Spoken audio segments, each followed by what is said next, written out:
Hello everyone. Many of you have asked me to talk about pigmentation.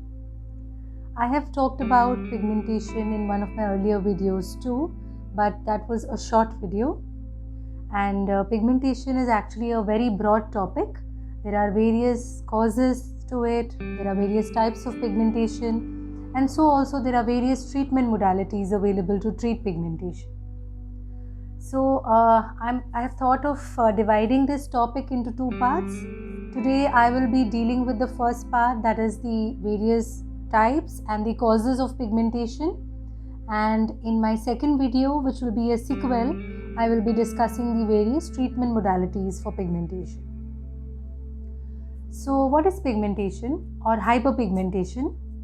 It's basically a skin condition where the color of the affected area of the skin becomes darker than the normal. So the color of our skin is basically due to this pigment which is called as melanin, and this is produced by one of our skin cells called as melanocytes. So the darker your skin color is, the more melanin you have in your skin. But melanin is not that bad. Melanin actually protects our skin from the harmful UV rays, the ultraviolet rays of the sun. So it's a sort of a protective mechanism. Tanning is actually protective because it not only protects our skin from sunburns, but it also helps in preventing skin cancers. Besides this, whenever there is any injury to the skin, such as any inflammation, our skin always heals, leaving behind pigmentation. This is also a part of the healing process. So having said this, let's talk about the various causes or the types of pigmentation that we commonly encounter. The most common one is melasma, also called as chloasma or pregnancy mask, because it's very common in pregnancy. However, we can see it otherwise also. It appears as dark colored patches, especially like a butterfly rash over the cheeks, sometimes even over the nose or the forehead or even over the upper lip. Like I mentioned to you, the most common cause is hormonal, and pregnancy is one of them. The various other causes that can lead to melasma, it can be even genetic in some cases, it can be hereditary.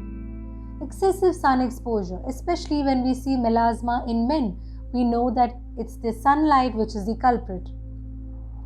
Some hormonal disturbances like hypothyroidism, Addison's disease can cause melasma, even iron deficiency anemia, sometimes even polycystic ovarian syndrome.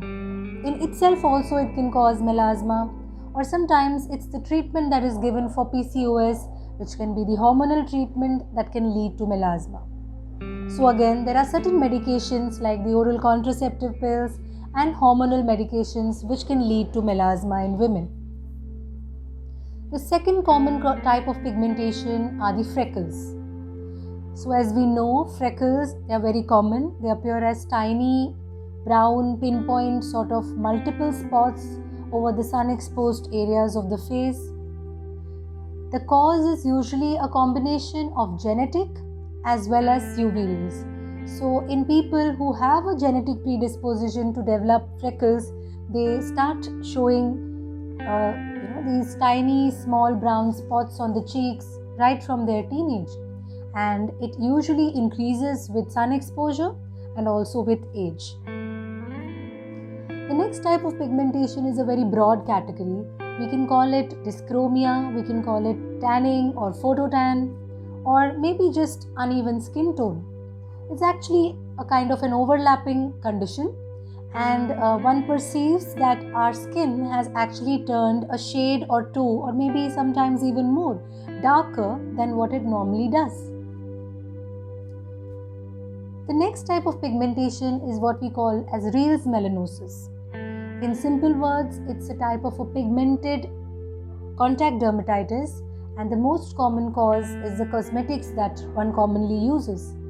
So in other words, we can say that it's an allergic sort of a reaction to the chemicals which may be present in our cosmetics, or sometimes even to hair dye.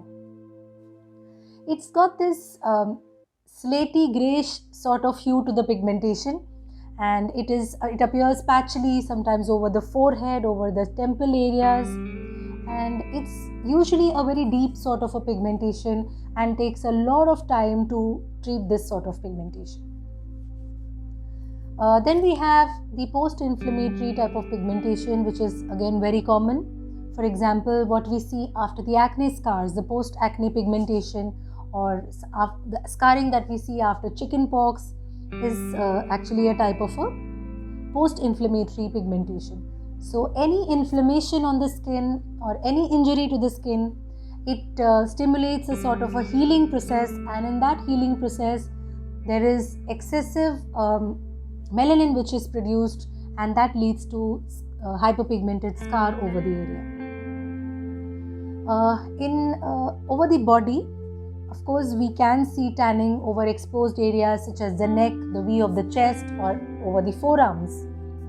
But there is a peculiar type of pigmentation which is called as macular amyloidosis, and it's common in middle-aged women. It can be genetic also, and it appears as these dark brown, rippled sort of pigmentation over the upper arms or the upper back, and again it is very, very resistant to all sorts of treatments. As Indians, we are all aware of our fondness to the so-called fairness creams. The Indian fairness cream industry is a whopping 5,000 crore industry.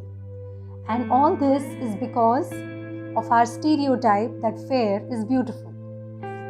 But as a dermatologist, I must tell you that one cannot become fairer than what our normal skin color is, what we are born with. All these so-called fairness creams, they are actually either bleach or they may contain mild topical steroids.